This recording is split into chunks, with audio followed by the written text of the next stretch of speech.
Hello बच्चों, welcome to my YouTube channel Devika studies. तो आज की वीडियो में हम क्लास 12 केमिस्ट्री के चैप्टर नंबर 6 हेलो एल्केन तथा हेलो एरीन के एक most important topic haloarene को लेकर आए हैं। इससे बोर्ड एग्जाम में आपके 3 से 4 नंबर का क्वेश्चन पूछा जाता है। आपसे क्वेश्चन पूछा जाता है कि हेलो एरीन के निर्माण की विधियों को बताइए। और पिछले साल एग्जाम में क्वेश्चन आया था कि हेलो एरीन के निर्माण की 3 विधियों का रासायनिक समीकरण दीजिए। तो आप खुद सोच सकते हो कि ये आपके लिए कितना इम्पोर्टेंट है। तो बच्चों, हेलो एरीन आखिर होता क्या है? ऐसे यौगिक जिनमें हैलोजन परमाणु सीधे एरोमेटिक वलय के कार्बन से जुड़े होते हैं उसे ही हेलो एरीन कहते हैं और इसे ARX से दर्शाते हैं। तो हम बात करें हेलो एल्केन की, तो हेलो एल्केन को हम RX से दर्शाते थे और जबकि हेलो एरीन को हम ARX से दर्शाते हैं। इसमें सिर्फ A एक्स्ट्रा लग जाता है। और हेलो एल्केन की जो कार्बन की संरचना थी तो इसकी संरचना थी खुली संरचना, मतलब ऐसे खुली हुई। और जबकि हेलो एरीन की जो संरचना है इसमें कार्बन कैसे होते हैं, बंद होते हैं। ऐसे करके हो गया, ठीक है। ऐसे हो जाएंगे हमारे 6 कार्बन, 4 ये रहे, 5वां ये रहा और 6ठा कार्बन ये रहा। तो ये पूरी एक बंद संरचना हो चुकी है और ये क्या होती है, इसके बीच में रिंग होती है। तो ये आपको पता है ये क्या है, आपने ये पढ़ा होगा, ये होती है बेंजीन।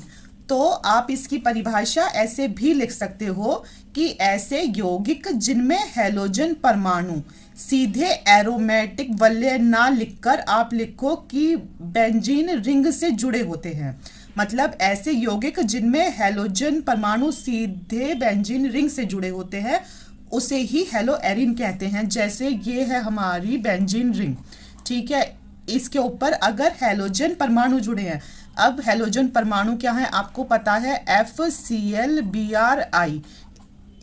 इन चारों में से कोई सा भी अगर बेंजीन रिंग के साथ जुड़ा हुआ है, जैसे हमने ले लिया Cl है, ये इसके साथ ऊपर जुड़ा हुआ है, तो ये क्या हुआ, तो ये पूरा हुआ हमारा हेलो एरीन कह देंगे इसे। और अगर जो हमारी बेंजीन रिंग है इसके इधर भी हो, अगर ऑर्थो पोजीशन पे हो, तो भी हमारा क्या है, ये हेलो एरीन ही कहलाएगा। तो हेलो एरीन होता है कि जिसमें बेंजीन रिंग पर हमारा हैलोजन परमाणु जुड़ा होता है, तो उसको ही हेलो एरीन कहते हैं और इसे ARX से दर्शाते हैं। X ही क्या होता है, X ही होता है हमारा हैलोजन परमाणु, ठीक है। तो ये है इसकी संरचना। ऐसे ले ली बेंजीन रिंग, उसके ऊपर Cl जोड़ दो। और जैसे ये है कि अगर हमारा बेंजीन के ऊपर CH3 है पर इसमें इसकी कोई सी भी पोजीशन पे F आ जाए, Cl आ जाए या फिर Br या I आ जाए, तो वो क्या होगा, हेलो एरीन कहलाता है। अब हम देखते हैं हेलो एरीन के निर्माण की 3 विधियां। तो एक जो सबसे मोस्ट इम्पॉर्टेंट विधि है वो है हुंस-डीकर अभिक्रिया द्वारा। आपसे एग्जाम में सीधा क्वेश्चन भी पूछ लिया जाता है कि हुंस-डीकर अभिक्रिया क्या है, तो उसके लिए आपको ये रिएक्शन पता होनी चाहिए।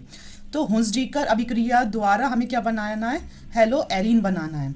तो और हमें पता है कि जब भी बेंजीन रिंग के ऊपर F आ जाए, Cl आ जाए या फिर Br या I आ जाए, तो वो होता है हमारा हेलो एरीन। तो इसमें हेलो एरीन बना है हमारा ब्रोमो बेंजीन। तो ये है हमारी हुंस-डीकर अभिक्रिया द्वारा। तो ये है कि कार्बन टेट्राक्लोराइड की उपस्थिति में सिल्वर बेंजोइट की क्रिया ब्रोमीन से कराने पर ब्रोमो बेंजीन प्राप्त होता है। तो जो हमारा ब्रोमो बेंजीन है तो वो ही हमारा हेलो एरीन कहलाता है। तो ये हमें कैसे मिलेगा, तो ये हमें ऐसे मिलेगा कि जैसे ये है हमारा क्या, सिल्वर बेंजोइट, इसमें COOAG है और प्लस किससे करा रहे हैं, Br2 से करा रहे हैं क्रिया। तो हमारा क्या बनता है, तो हमारा बनता है ब्रोमो बेंजीन। मतलब इसका एक Br यहाँ ले लिया हमने, तो ये आ गया। जब यहाँ Br आ गया तो ये सब हट गया, तो ये सब हट के आ गया यहाँ। तो अब हमारे पास बचता है Br और एक बचता है COOAG। तो जब हमें यहाँ दिख रहा है कि ये क्या है, CO2 है, तो इसमें कार्बन डाइऑक्साइड निकल जाएगी प्लस।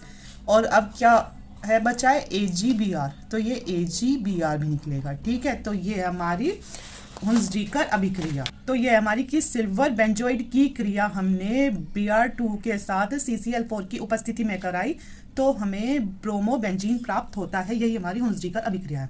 अब दूसरी अभिक्रिया है हमारी कि अगर फिनोल पर PCl5 की क्रिया द्वारा हमें हेलो एरीन बनाना है।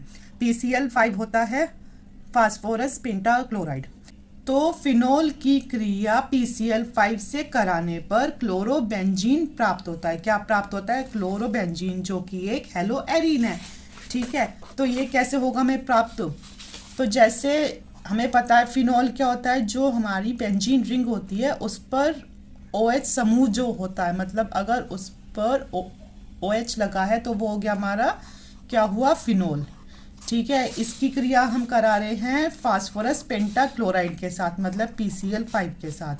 तो हमारा क्या बनेगा? तो हमारा बनता है, एक तो ये जो Cl है ये आ गया यहाँ पर। ठीक है, एक तो हमारे पास ये OH बचा, एक हमारे पास ये क्या बचा? P बचा। ठीक है, और ये Cl एक यहाँ चला गया, इसके ऊपर आ गया Cl, तो कितने Cl बचे? अब बचे हमारे पास 4 Cl। ठीक है, तो अब हम लेंगे POCl3 बन गया। एक तो हमारा क्या बना? POCl3। Cl अब कितने चलेगा? एक तो P चला गया, O चला गया, और चला गया Cl3। तो अब हमारे पास एक Cl बचता है, एक Cl और एक H, तो हमारा अब निकलेगा HCl। ठीक है, तो यह इसमें हमारा क्या बनता है? इसमें बनता है हमारा क्लोरोबेंजीन, मतलब हेलो एरीन। अब तीसरी इसके निर्माण की विधि है कि बेंजीन के हैलोजनीकरण द्वारा। किसके द्वारा? बेंजीन के हैलोजनीकरण द्वारा। तो जब भी बेंजीन का हैलोजनीकरण करो, तो हैलोजनीकरण का मतलब कि उसमें हैलोजन परमाणु होंगे। तो इधर मतलब सीधी सी बात है कि आपको बेंजीन की क्रिया F से करा लो, Cl से करा लो, Br से करा लो या I से करा लो, तो हमारा ये बन जाएगा और प्लस HCl निकल जाएगा। तो इसका है कि बेंजीन के हैलोजनीकरण से क्लोरोबेंजीन प्राप्त होता है। तो जो हमारी बेंजीन रिंग है इसकी Cl2 से क्रिया कराई तो हमारा क्या बनता है? क्लोरोबेंजीन। कैसे बना? जैसे ये हमारी क्या है? बेंजीन रिंग है, इसकी क्रिया हमने किससे कराई? क्लोरीन से कराई। ठीक है, अब जो हमारी बेंजीन रिंग होती है वो ऐसी तो होती है, ये हो गई, ये हो गई, ये हो गए, और एक ये हो गया। ठीक है, ये हो गई 6। अब इन कार्बन के साथ हाइड्रोजन भी तो जुड़े होते हैं सब कोनों पे, चारों 6 कोनों पे पूरे। ठीक है, अब हमने इस Cl को हम एक को इधर लिया है तो हो गया एक Cl हो गया, तो एक Cl हमारा बचता है। तो जब हम इस Cl को इधर ले आए हैं इसके ऊपर, तो ये H यहाँ से हट जाएगा और ये H हट के इसके साथ आ जाएगा, तब हमारा HCl निकलेगा। ठीक है, तो ये थी हमारी कि बेंजीन के हैलोजनीकरण द्वारा हेलो एरीन का निर्माण।